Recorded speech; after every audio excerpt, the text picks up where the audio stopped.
Alrighty, everyone. Thank you for joining us today. My name is Michael Bennett, and I'm the president of the Hawaii Chamber of Commerce of Northern California.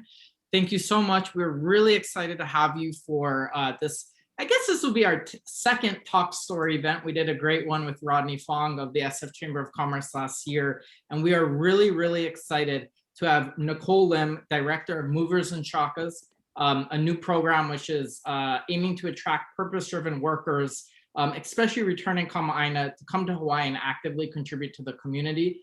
We also have our Vice President, Jackie Funasaki, on today. Hey, Jackie. Hey, Michael. How's it going? Great. We're excited to have you on. And to get kicked off today, we wanted to just give a quick background for everyone joining on the line about the HCCNC, and then we'll hop into this Talk Story event with Nicole in a second. So Jackie, would you mind maybe sharing a little bit more about the HCCNC with the audience? Sure, would love to. So HCCNC stands for Hawaii Chamber of Commerce of Northern California. And our mission is really to bridge Northern California Bay Area around business, culture, education, and community through community events and scholarship programs. So yeah, being a bridge between California and Hawaii in any way we can. And we've been doing this over the past 20 years. It's kind of flown by. I think even our founders weren't sure that we hit that milestone, but we have. And over that time, we put together hundreds of business, social, and educational events. And we've awarded over $80,000 in scholarships to Kama'aina students looking to further their education in the Bay Area. And we also annually honor trailblazers from Hawaii with our Kulia Ikanu Award. And in the past, we've awarded some amazing people, most recently Sig Zane Designs, Nainoa Thompson, and Andy Bumatai. So we're really here to serve as a resource. So please reach out to us anytime if there's something, a topic or industry or anything that you are interested in, and we will cover it for you. So we have many more virtual events planned for the rest of the year, and hope you'll join us for that. Awesome. Thank you so much, Jackie. And you can go to hccnc.org if you want to learn more, and I'll plug it again at the end. Thank you again. We're super, again, excited to have everyone on the line. It looks like we're up to almost 40 attendees on right now. So I'm very, very stoked, and we should have more coming in. So Nicole, I'm really excited to speak with you. When I started to read about kind of the mission and the program, and there's obviously a lot of hype because what you folks were doing is really just focusing on the three pillars of kind of people, economy, and caring for Hawaii through this new program. So we're going to hop in. I think we're going to cover a wide range of topics, from your origin story to how the program works and people can get involved. We also will have a short Q&A at the end. So for anyone on, just a quick note, we do have a chat feature running, but if you could please just, for any questions or anything of that nature, at the bottom right kind of the panel of your webinar, you can go in, click the Q&A, and leave a Q&A question for there. We'll try to get through everything. If we can't get to your question, we'll definitely do a follow-up and put you in contact with the right people if needed. So for those in the audience, feel free for specific questions, hit the Q&A button. If you just want to say hi or give a quick shout out, feel free to do that in the message screen as well. So to kick off here, welcome, Nicole. Thank you for joining us. And maybe just start with the backstory, your backstory, and the story of the story behind Movers Shakas. Yeah, happy to do so. So I was born and raised here in Hawaii. I went to Iolani. I'm a daughter of Iolani, so all 13 years, which can take what kind of conclusions you want from that.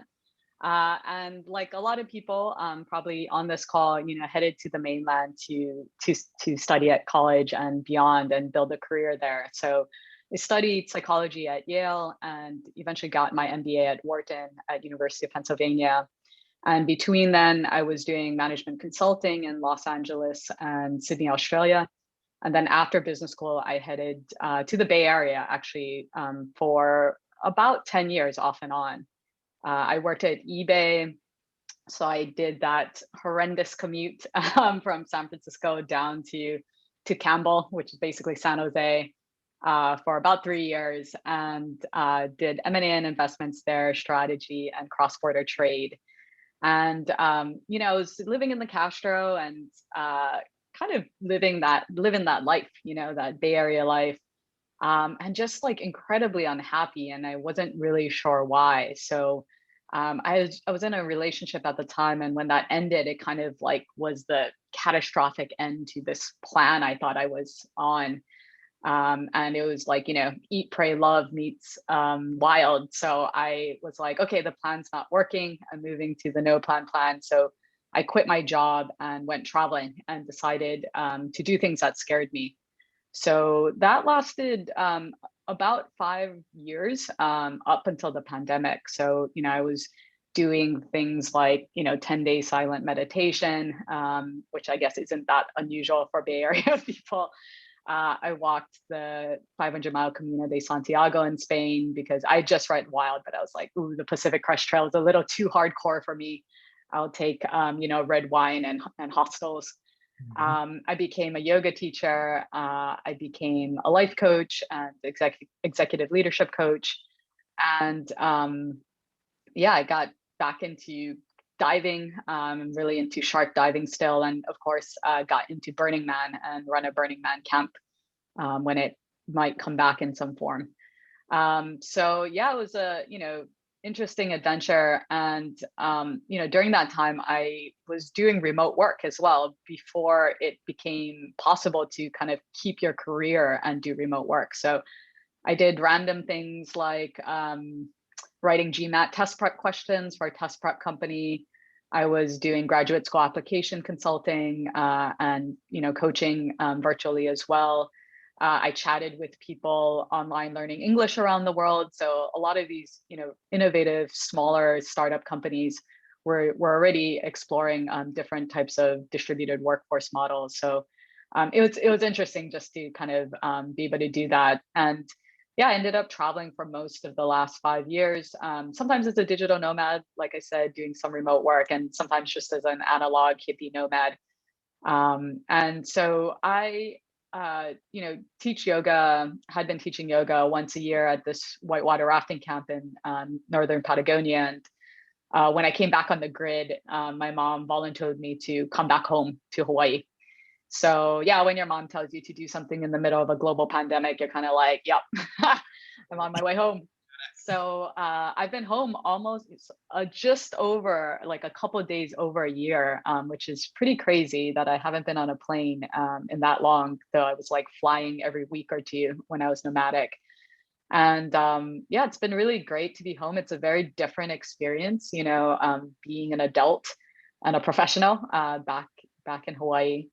And I kind of did my virtual coaching for most of last year, and then in December, I had a mainland acquaintance from San Francisco actually message me about Movers and Shakas. And when I heard about it, I was viscerally angry and quite upset about it. And, I envisioned tech bros dripping with COVID, coming to Hawaii to harass dolphins and drive my rent up and really destroy the aloha spirit.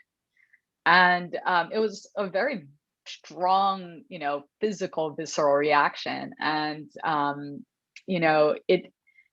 it felt also very hypocritical because, I had been the outsider in most of the communities that I'd been traveling around the world for, the last 5 years. But when it came to Hawaii, I was, very protective and exclusionary and kind of not in my backyard. And I'd been feeling that way, for a couple months because, tourism had totally died down, and the lockdown had just eased up for, the last couple months. And so kind of dealing with that mixed feelings was so powerful, and so much so that I wrote an article in the Star Advertiser as an op-ed to kind of talk about those feelings and how, we need to acknowledge feelings that we have and, also separate them from facts and actions we take.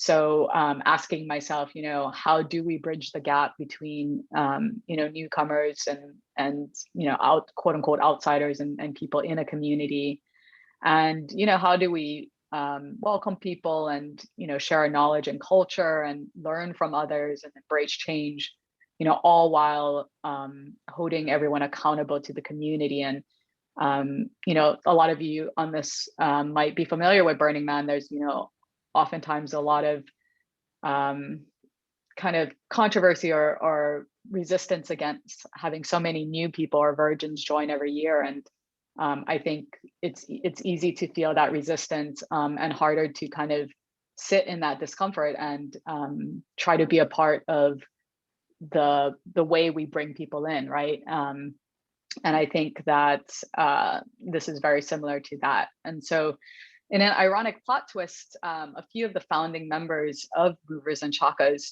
read that article and contacted me to encourage me to apply to run the program, which I thought was, I also thought, like, did they actually read the article? Because that first paragraph is quite scathing. But I had my first call with one of the members, and it was clear to me how much heart was behind the program. And for those who aren't familiar, this program was created by a group of local CEOs, people like Jason Higa, who is the CEO of Zippies. We have Rob Nabriga, the head of Island Holdings, and a bunch of other, community business leaders that had come together. I call them the volunteer CEOs. They had come together to try to come up with something innovative to help Hawaii, because at the time, with the 14-day quarantine, like tourism ground to a halt and our, state was really hurting. So they thought about, what type of different visitor, who would come for a longer period of time, like a remote worker. And that was kind of essentially the origins of this program. And, in parallel to Rich Matsui had moved home too. He's a Punahou grad and kind of re-headquartered his startup here. And so kind of these like-minded business leaders who were all trying to help Hawaii came together with this concept. And I was, fortunate enough to come on in kind of late January. So it's a really exciting program. And for me, I think my path mirrors a lot of the people that are in this program as well, right? Like returning Kama'aina, but also people who have lived and worked on the mainland, or, have been digital nomads maybe, but really, that diversity of perspectives, I think really allows me to scale this program, to test and learn with this pilot and scale with integrity. So I still do feel, the visceral feelings, and I think it's a labor of love, right? Like, I constantly remind myself that this isn't a zero-sum game, and that there are paths forward that are mutually beneficial and win-win. So it's my role to try to find those. Gotcha. Thank you. That you have a phenomenal story, and it's funny because I think that I've been blessed to I've lived around the world and so forth, but you put my backstory to shame. So it's Thank you. I imagine that your passport is fairly worn out. Not this year. Not this year. Very crisp. So one of the questions that I wanted to ask, just to kind of set the context, I know a lot of people on the line already know what you folks do. We'll obviously get deeper into the mechanics of the program, but for a high level, maybe kind of the elevator pitch for people that aren't familiar with Movers and Shakas, would you maybe just share with the people like the kind of that elevator pitch and what you folks do? Yeah. The mission of the program really is to create a more innovative, resilient, and sustainable Hawaii by enabling personal relationships, professional collaborations, and contributions to the community. And I start with that mission statement because, in it isn't the word tourism or remote workers, because I think that as the world and the workforce continues to evolve, there's just a lot of opportunities. And, we really see our role as enabling, right? There's so many smart programs and companies and groups all trying to build a better Hawaii. And I constantly ask myself, like, where do we add value? How can we facilitate more of that connections and support others as well? All working towards the same thing. We're all gonna try different things and make mistakes. And it's just a big hui, we're all working together towards that. And the other word or words I would point out in that are personal relationships. So I think at the heart of the program is building personal relationships, amongst the cohort members, the participants with the volunteer organizations, the cohort and the larger local professional community, as well as the general public here as well. So because of that, a lot of our orientation around cultural education and business culture training as well is really trying to help facilitate those relationships. Like, we know that the people we've selected are really excited to contribute to the community, and we want to set them up to understand the local cultural context they're walking into. So that's kind of at the high level what the program's mission is, and what the current cohort fellow program looks like, is a way for us to attract purpose-driven remote workers to come here to Hawaii, especially returning kama'aina, to actively contribute to the community. And there's really three main pillars to that. There's people, economy, and caring for Hawaii. So with people, as I mentioned, returning kama'aina is a big focus, not the only focus, because I frequently get the question, why don't you have all just returning kama'aina? And then I almost equally get the question, why do you have any returning kama'aina? Just bring in new people. And the diversity is intentional. Like, we really believe at the heart of this program too is that diversity of your upbringing, but also your functions and your industries and your geographical location, and all of these rich diversity. All of this rich diversity creates better solutions, and opens up much more possibilities. So it will always be a core part of the program to have diversity in there. So to bring people in, to promote brain gain, I think we're all familiar with the idea of brain drain, and we want to reverse that. So help bring some people home, and also prevent it in the sense of like help build out opportunities that are here so that people don't have to go to the mainland if they don't want to, or they can go for a period of time and come back and have opportunities here in Hawaii as well. And as part of that, we hope that this will increase access to remote jobs, right? If remote workers can come here, then conceptually, people in Hawaii should be able to get those remote jobs. And that involves building those personal relationships and also working on upstream, on workforce development.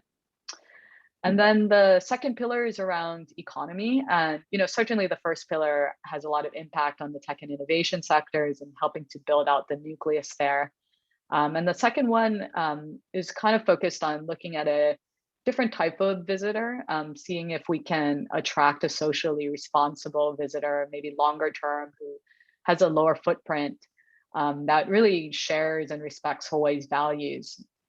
And this pilot program is really looking at the ways we can support a positive experience and impact for both the participants and the local community, as well as the economy and the environment. So for example, getting a free round trip ticket is one of the benefits of the program. And are there other things that make sense for us to facilitate? For our next cohort, I'm looking at things like housing. That's a big pain point for people coming here for short periods of time.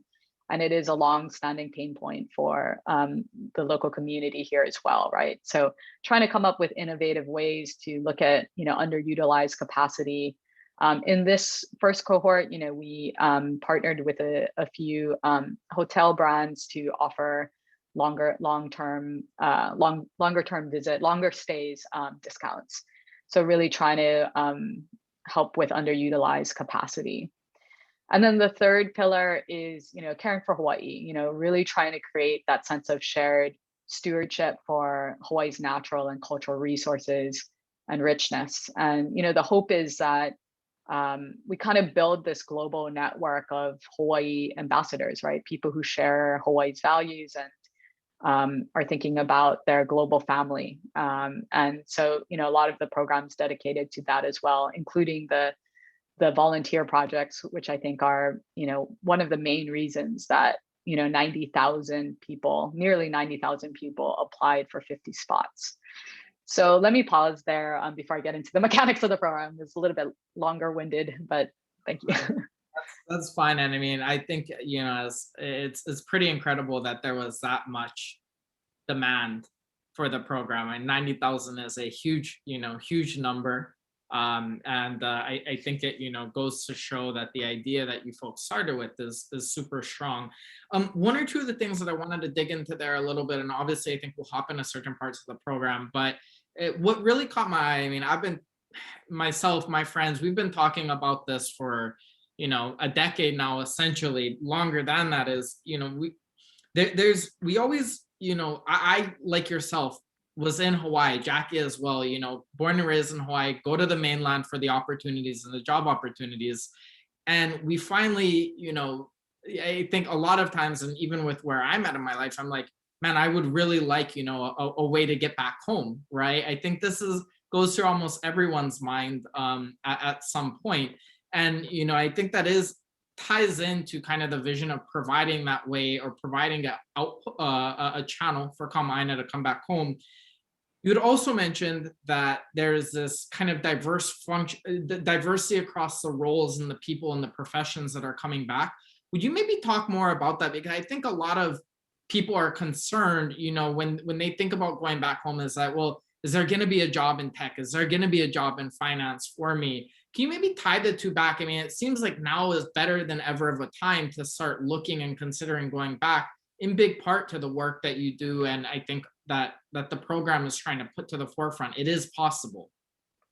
Yeah. I would say, a lot of returning Kama'aina are kind of using this as a trial or even a transition to coming home and living more permanently here. And, the hope is that we kind of build that nucleus, right? I think this is not a new problem for Hawaii. We've been, I think, trying to build out a tech industry in some form or another for the last couple of decades.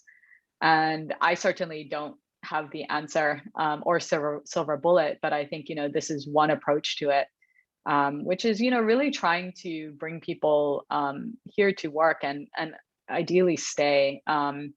Because, it goes back to those personal relationships, right? Like, I think what we've seen is that, people might come and start companies here and be here for a year, 2 years, 3 years. But when it gets, to the point where they can make a lot more money on the mainland, they'll do that. And it's really hard to stay if you don't have really strong personal roots, right? Like, even all of us who have family and friends here, like, ended up on the mainland for a long time or still there.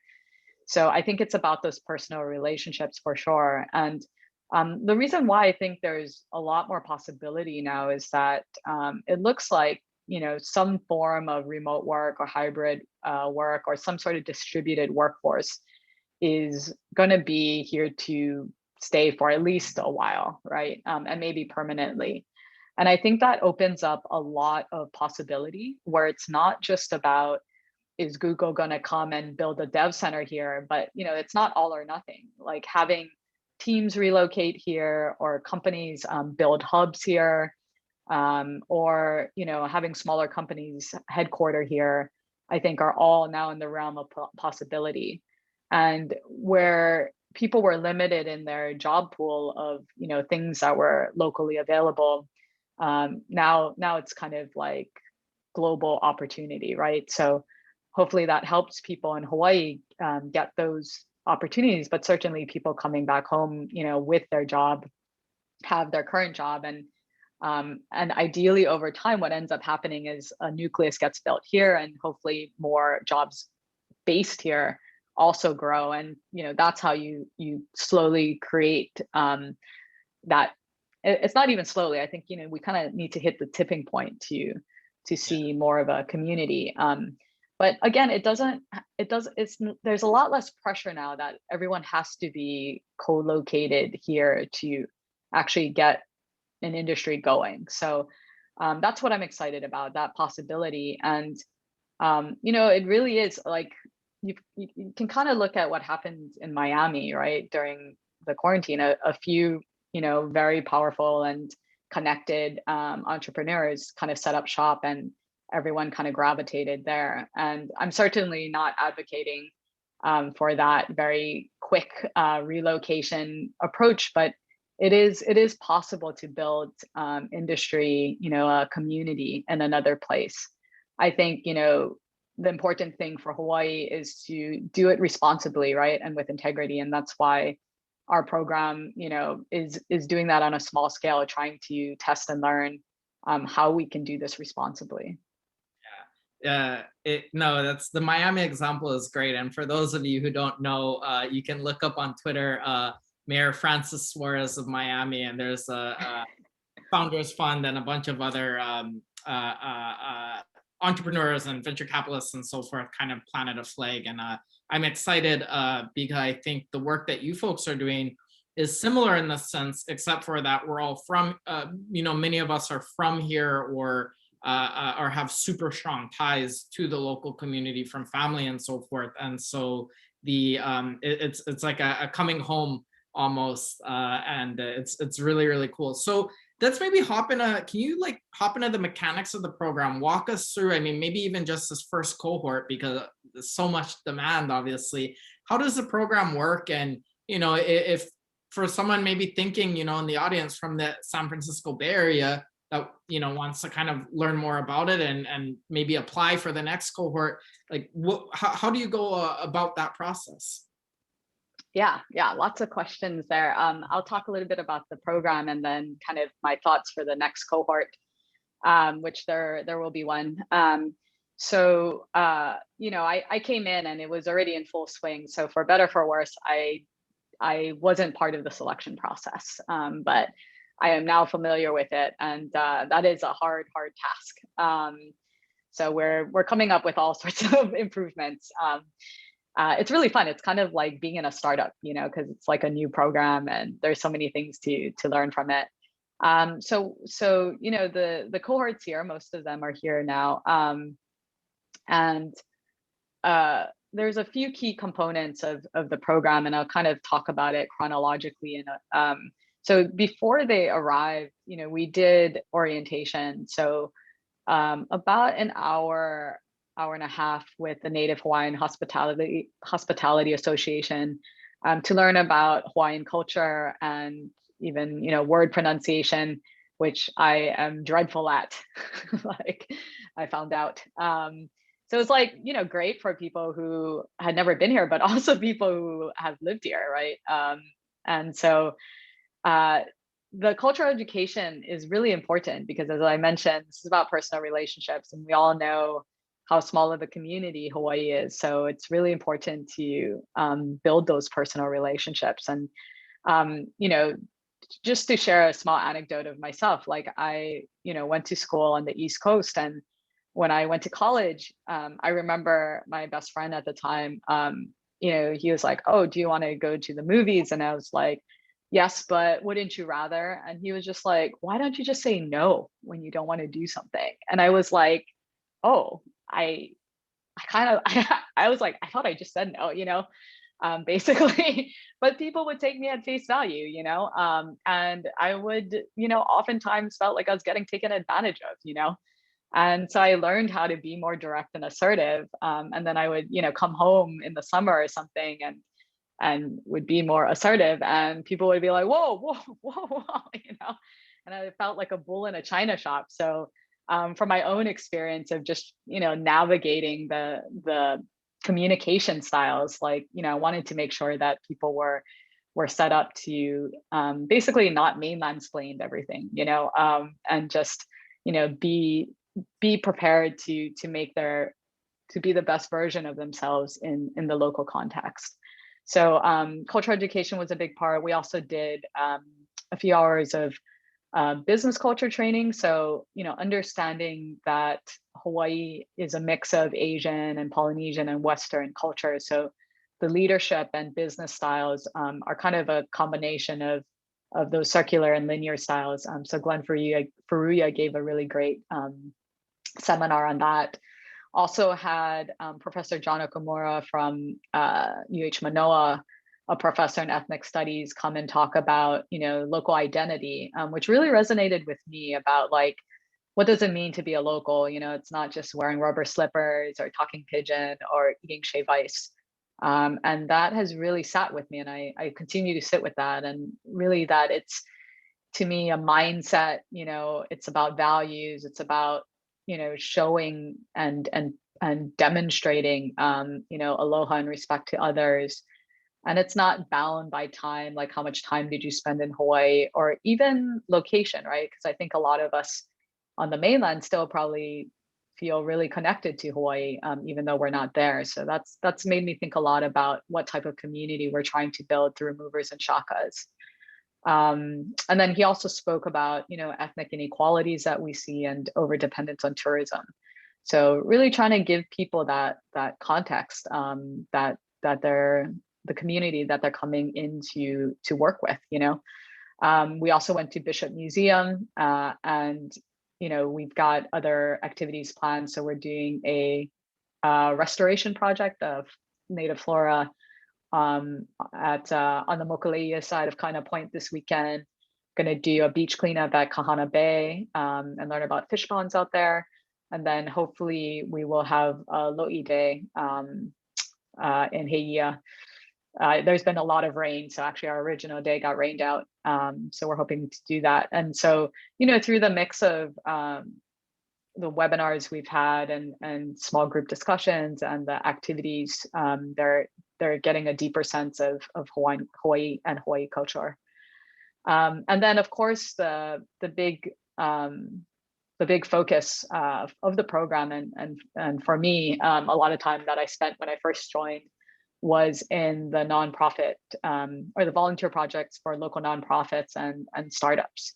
So, they're doing 15 plus hours a month with different groups in kind of three main areas. So one is workforce development. So some of the participants are working with the Chamber of Commerce Hawaii, which is working with DOE and 3 Westside high schools to create problem-based learning projects. So our participants will take real life challenges they faced and mentor and guide local teachers and students on how to tackle them.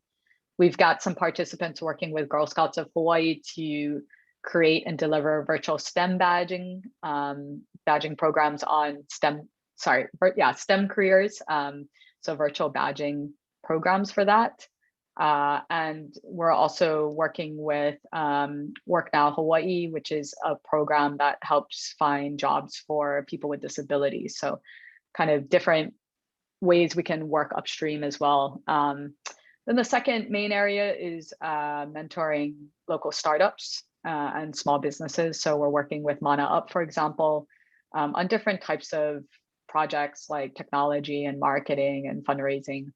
And then lastly, we're doing consulting with local nonprofits. So we're working with Pa'i Foundation, for example, on a few projects, helping their Artist Accelerator program, helping with CRM and website stuff. And then with the Native Hawaiian Chambers of Commerce, we're helping them build a online directory for Native Hawaiian-owned businesses.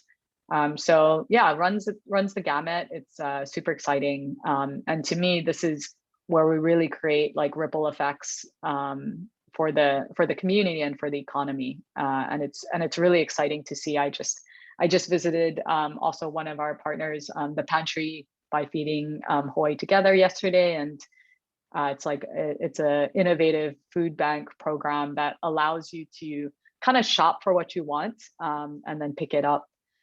So there's a lot more compassion and dignity in the process as well, and less food wastage. So yeah, really exciting partners that we get to help. And so the people would apply, and obviously I think you're working through and figuring out how the second cohort and everything will come through, but essentially people apply, they got selected. How many people were selected this last this last round out of the 90? Yeah, the cohort's like 50. Okay, so 50 to, wow, so 90,000 to 50, and then the flight is covered, they come in, and then right away you're already starting to really plug them into all these phenomenal community programs, training, and so forth. Yeah, and some of that started before they arrived too. In this first cohort, the arrival was a bit staggered, which made it a little bit more logistically difficult. But for the next cohort, we'll definitely all start at the same time and we'll run together. And so for that, I anticipate applications to be sometime in the mid to late summer, and then the cohort to run late summer, early fall. Gotcha. Perfect. And we have a lot of great questions coming in. I'm looking forward to, Jonathan, we'll answer your question at the end, but thank you for submitting that. So a couple of things here as we kind of wrap up and before we hit the Q&A. One was, I understand that, I shouldn't say understand. I know that obviously the program has really strong ties to the SF Bay Area, right? Which is where we're based out of, and part of the reason why we wanted to reach out. And turns out that you spent a lot of time, a decade here as well. We with our focus on bridging the two areas, I always think about potentially, funneling talent back from the SF Bay Area to Hawaii. That's my long-term evil master plan is Nice. area and go back. But can you share maybe more? I mean, I believe Richard as well has ties back here. Like, what are some of those other ties for the audience that are living in the Bay Area? Yeah, about a quarter of the cohort is from Northern California. Okay. So it's big. I mean, it's actually not that surprising because we have a big chunk in the technology and finance and consulting industry. So Pacific Northwest and NorCal are firmly represented, but it's also really surprising that it's pretty widely spread then across the rest of the US, like East Coast, Midwest, South, Southwest, and some in SoCal as well. So pretty diverse. So everyone's coming from everywhere. What was the other part of your question? Sorry. No, I mean, that was just, there were other ties. I know, I think again, a lot of the people involved in the program are from the, yeah. Right? Like Richard and yourself. I don't know if there's other people as well. Yeah, there's a bunch of different people from consulting, technology. Yeah, it runs the gamut. And the other thing I would say is that this is a cohort fellow program, and we went from nearly 90,000 down to 50.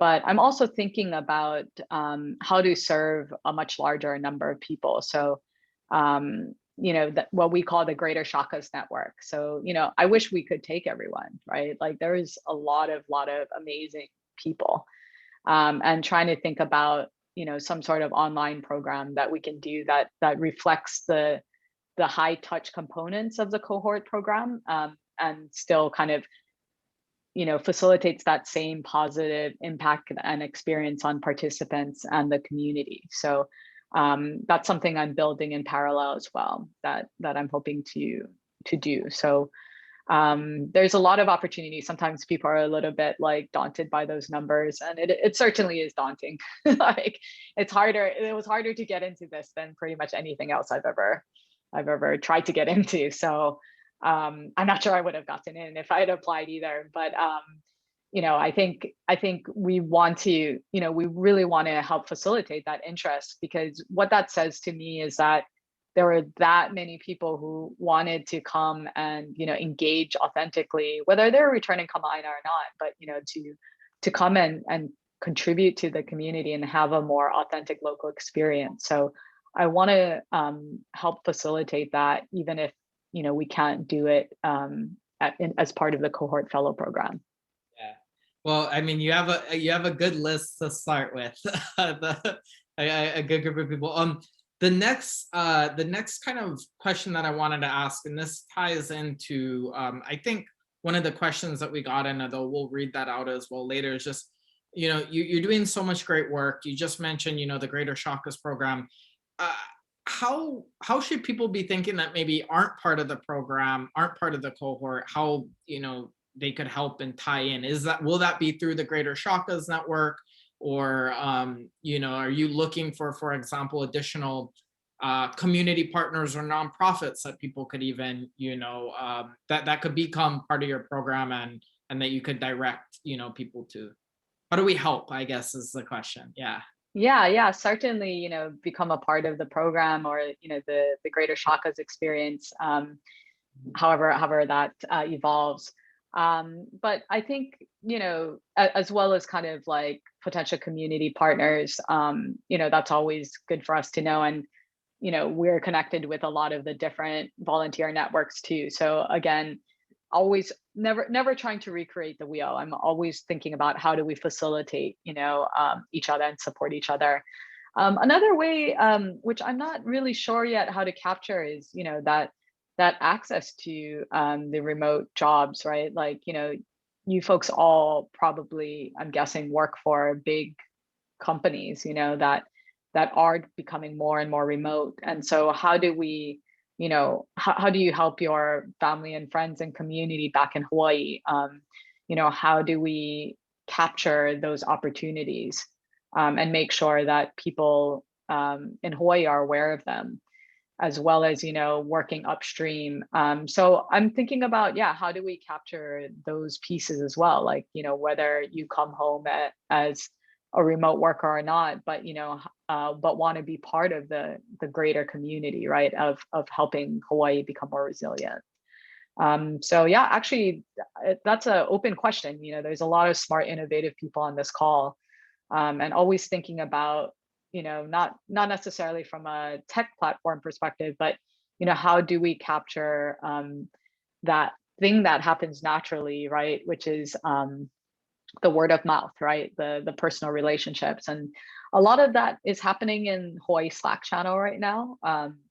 But, thinking about how do we more formalize that, or make sure that things don't get lost. I think a lot about jobs, and, there's a lot of people in Hawaii working on this. So I work pretty closely with DBED, and they are doing a lot of innovative programs as well. And they tend to be much more focused than we are on the torso and long tail of jobs. And those are the things that you might see on LinkedIn, or some of the larger aggregators. But the head jobs are the interesting ones, right? Those sometimes don't make it to LinkedIn. They're, only on internal boards, or they're on, people's internal net, or, their own inner networks and things like that. So that's one area. I know that Northern California has such a deep connection to, and helping us think about how do we build that relationship. Got you. How do I get on this Hawaii Slack channel? What is it? Is this like an open one, or is this like? Yeah, it's an open one. Yeah, you should join. Okay, I'll have to. You just look up, I think it's like hawaiislack.com/join. Let me just check. So with the time that we're at, I want to take a few questions from the audience. Jackie, if you have time still, I don't know, to run through them, or I can read them off. Yeah, no, I would love to. I've kind of been like skimming all of these, and they're really great questions. One of them that I kind of had at the top of my mind too is, I know there was so much thought and preparation that went into the first cohort and the selection and just the whole program. And then you came on board a little later. So I'm wondering if, you were able to take away any important insights from the first cohort and how things have been going, and maybe any adjustments you might be applying for the second cohort. Yeah, all sorts of insights. Yeah. There's some tactical ones, and there's some strategic ones. So, tactically, an easy one is having everyone start at the same time. That's been, in running a Burning Man camp and I'm also very active in the queer community. So, in organizing events and trying to build community in those areas, it's like having people overlap in time is important, and time and space, right? COVID has made the space piece a little bit more difficult, but we've been able to do more things outdoors in smaller groups together. So I think that will be something. Co-location is going to be kind of important and starting together. One of the things that I struggle with, both as a nomad myself and now running this program, is building that connection between outsiders and locals, right? And an example of this is, lots of people come to Hawaii and, they have a great time surfing and hiking and eating, the local cuisine and connecting with fellow travelers and remote workers. But, they don't necessarily connect with the local community and certainly not the local professional community. So that when they go home, it's like an expat experience. They go home and they have these warm, fond memories of Hawaii, but it's kind of like a spring break memory, right? It's not something where you think about continuously investing back into the community and the people. And so I constantly think about this, like, how do we actually facilitate those connections and those bonds? So you'll see. I'm not ready to announce some of these things, but you'll see some of the big changes that are being made to help facilitate that connections. Because those are the ones that, when we talk about getting more access to remote opportunities here in Hawaii, they really depend on people having connected with people, right? With and in a professional context, not just like, well, I came to Hawaii and did my day job, so I could go play outside of my day job, but really think about Hawaii as a really viable and interesting and talented resource, right, of people. So that one's a big insight and learning for me. And then always, I'm trying to figure out what's the right combination or content for the orientation and cultural and business culture education piece. I like to say it's got to be more than reading the back of a cereal box, but less than a semester, at UH.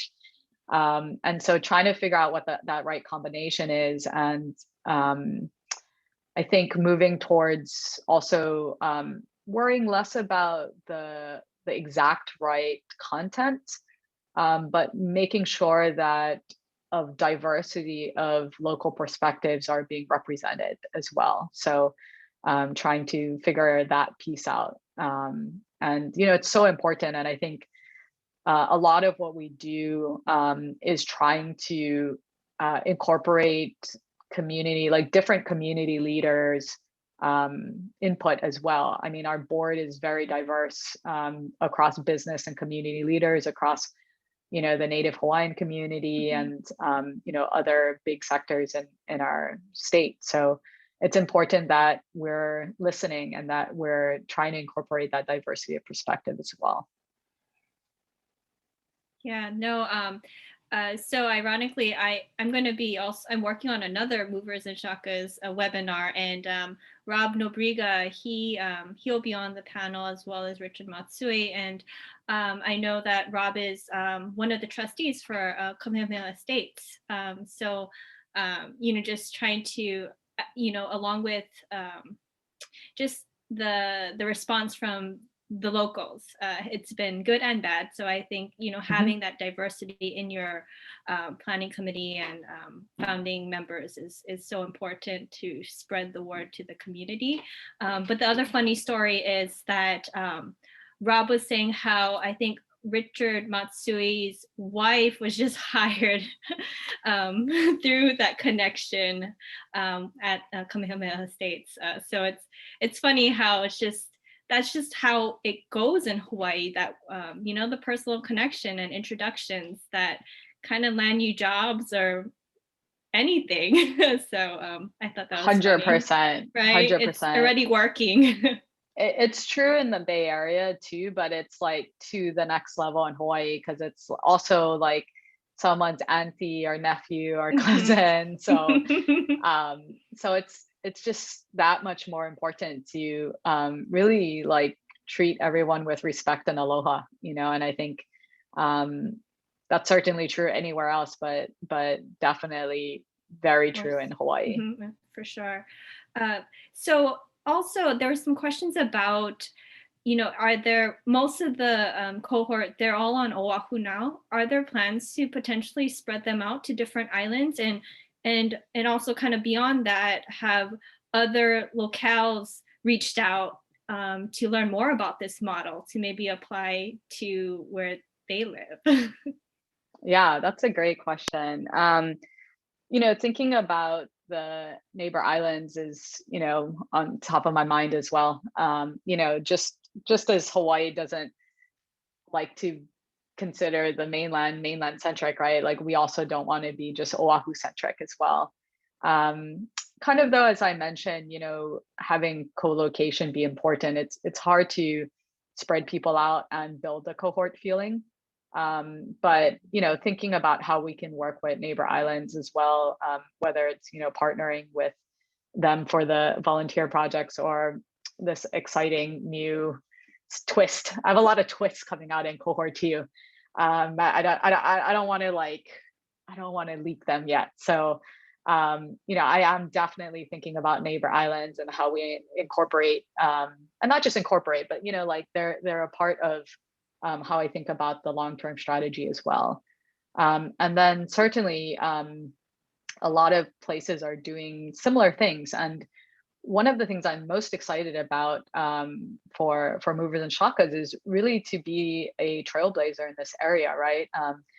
Whether you look at it from a different type of visitor, a more socially responsible, longer term visitor, and what that might look like, or look at it from a perspective of people coming somewhere to contribute to the community. Like I'm really excited for Hawaii to be at the forefront of that, right? To think of different ways that we can serve as a model for other places in the country and maybe even the world, right? But there are a lot of people doing this, and I actually speak quite frequently with Tulsa Remote. They've done a program for a few years now, and it's a very vibrant and robust program that they're more focused on like relocation permanently, but certainly a lot of the challenges they've been through, we're kind of going through, and we're exploring areas that they haven't yet and are interested in. So building this kind of national and hopefully global network of people trying to do similar things. And I think a lot of the challenges are quite universal, right? Like how do you bring people into your culture and your community? How do you facilitate them building those personal relationships? And how do you help support them contributing to the community? So I think we're all kind of tackling those in different ways while the world itself changes with kind of the remote work dynamics. And it's hard to say what things will look like in a year, right? Yeah, so it's actually funny that you brought up Tulsa, because I have a buddy from Hawaii actually who lived in the Bay Area who's in the Tulsa remote program. Oh, cool. Yeah. Small world. Maybe we'll do, I know that we're coming up on time. I know Jackie has a hard stop. I know you have a hard stop as well for a meeting after. What I'm planning to do is do maybe one more question, and then for anyone that didn't that we weren't able to hit the questions on, I think they could go to your website. I can also just send you 1 or 2 back channel as well, and you can follow up there. So the final thing I wanted to ask is what sort of like unique advantages and disadvantages of living in Hawaii have you heard from like this first cohort? For example, like, given the trends of remote work, what are the areas of improvement? One example that comes to mind is I know I work remotely, the time difference that can be really hard working with the East Coast. Are there other things that you're seeing like that? I think that's the number one thing actually that I've heard. I was just going to say time zones, especially since last weekend. But, I think that certainly the advantages people I've seen, right, are the weather is just great, while the rest of, I mean, we've had rainy weather, but the winter has been really rough on the mainland. and just, being able to be more outdoors, especially during COVID, there's a lot more to do. And I think that a lot of people, including returning Kama'aina, are just excited to come and learn about our culture. Even for me, I've come home, once or twice a year for the last 20 years, but Hawaii has changed, and it stayed the same. It's like one of those weird feelings, and it's certainly interesting to see. One thing that's been really surprising to me is like what exciting things are going on in kind of the business and tech areas, and that there's a sense sometimes when you're in San Francisco or the Bay Area, like you're like, this is the Mecca, this is where everything happens. But there's a lot of really intelligent, talented people everywhere, including Hawaii, and doing things very, a lot of impressive things. And I think Hawaii also does it in a unique way, right? Like there's always this sense of like, Hawaii's valued, triple bottom line things before it was cool, right? Before corporate social responsibility was like a buzzword. And I think even the origins of this program is a testament to that, right? It's like local business leaders coming together like outside of their day job to try to help Hawaii, and all of them have put money to that too, right? Not just their time, but also like financial investment. So I think that's a huge advantage here. Like it feels like a small community because it is, but that also means like people care about each other beyond kind of just what dollars, right? And so that's been exciting for me to come home to. And also realize that there's a lot of hardworking, like innovative people here, and who have chosen to be here, right? Whether they were born and raised here or they came here. So yeah, I think I encourage everyone to if not move back permanently, think about coming home and reacquainting yourself with Hawaii. For me, it's been really interesting as an adult, to be like, oh, I'm an adult now and I'm a professional, and this is what Hawaii's like, and it's really awesome. Perfect. Awesome. Well, it sounds like there's, not just a lot coming in cohort number 2, but a lot of other stuff coming from, other volunteer opportunities and so forth, even if people can't be in the cohorts, and just so much really exciting stuff. I mean, I'm super pumped. I know I'm getting excited just based on the energy and everything that you're saying. So as we wrap up today, I just want to start by saying thank you to everyone who joined us today. We had a really solid turnout, some really great questions.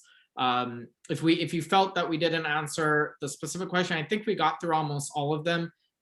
Again, feel free to go to the Movers and Shakas website. I'll pass them on to Nicole as well. And just thank you to all the HCCNC members, everyone who came in from your end, Nicole. And we'll post the video up on YouTube. You can find it as well. Just go to hccnc.org. You can follow us on social media as well. But definitely sign up. We would, are gonna have talks like this on a more frequent basis as well. So you kind of set a really, really high bar. So to get someone really good and after.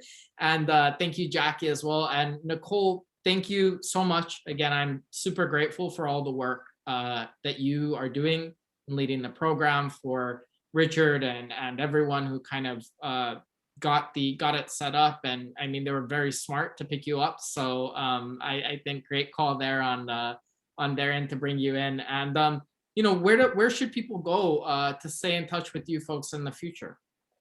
Yeah, the website's the best place to go and sign up for our newsletter, because we'll provide all the latest dish on the upcoming twists on cohort 2.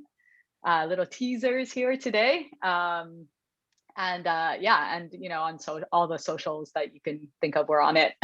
So we'll post information there too. And I just wanted to say thank you so much to HCCNC, Michael, thank you for organizing this, Jackie for having me here, and all of you for joining. This is a small pilot program. we hope to kind of scale it and see what we can do for Hawaii. And so always open to ideas and feedback. So please reach out through the website, through social. Excited to help people come back home to Hawaii, or, you know, connect with Hawaii in a new way. Awesome. Well, thank you so much. Have a great, great evening. And thank you for everyone who joined. Thank you, Thank you. everyone. Mahalo. Good night.